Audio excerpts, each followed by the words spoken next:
வணக்கம் நண்பர்களே. 2025 tulip trophy semi-finals நடந்து முடிஞ்சிருச்சு. ஆஸ் எக்ஸ்பெக்டட் 2 மேட்ச்மே டிரால தாங்க முடிஞ்சுது. So first match South Zone versus North Zone வந்து பாத்தீங்கன்னா டே 4 முடிவில் 361 வந்து நார்த் ஜோன் ஆல் அவுட் ஆயிட்டாங்க.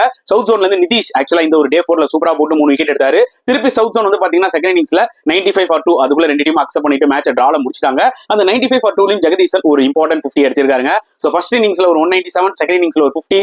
ஸோ ஜெகதீசன் ஆப்பர்ச்சுனிட்டிஸை சூப்பரா யூஸ் பண்றாரு தான் சொல்ல முடியும். அதுக்கப்புறம் செகண்ட் மேட்ச் அதாவது வெஸ்ட் ஜோன் வர்சஸ் சென்ட்ரல் ஜோன்ல நான் டே 3 முடிவிலே சொன்னேன் சென்ட்ரல் ஜோன் லீட் எடுத்துட்டாங்க, அவங்க தான் ஃபைனல் போக போறாங்கன்னு சொல்லிட்டு. சோ டே 4 முடிவுல அவங்க 600 ரன்க்கு ஆல் அவுட் ஆயிட்டாங்க. திருப்பி வந்து வெஸ்ட் ஜோன் பாத்தீங்கன்னா 216 ரன்ஸ் லூசிங் 8 விக்கெட்ஸ். அதுல ஜெய்ஸ்வால் ஃபர்ஸ்ட் இன்னிங்ஸ்ல பெருசா அடிக்கலனாலும் செகண்ட் இன்னிங்ஸ்ல ஒரு 60 odd ரன்ஸ் அடிச்சாருங்க. பட் ஹர்ஷ் துபே அண்ட் சரன்ஷ் ஜெயினுக்கு இது ஒரு ஃபென்டாஸ்டிக் மேட்ச். ஹர்ஷ் துபே பேட்டிங்லயும் ஒரு 70 odd ரன்ஸ் அடிச்சாரு. ஓவரால் இந்த மேட்ச்ல வந்து பாத்தீங்கன்னா 8 விக்கெட்ஸ் எடுத்தாரு. இந்த செகண்ட் இன்னிங்ஸ்ல ஒரு 5 4 எடுத்திருக்காரு. சரண் ஜெயின் ஓவராலா 6 விக்கெட்ஸ் எடுத்திருக்காரு. பேட்டிங்லயும் கொஞ்சம் கான்ட்ரிபியூட் பண்ணிருக்காரு. சோ செப்டம்பர் 11 அன்னைக்கு பாத்தீங்கன்னா South Zone versus Central Zone final இருக்கு. ப்ராபபிலி ஹாட் ஸ்டார்ல லைவ் பார்க்கலாம்னு நினைக்கிறேன்.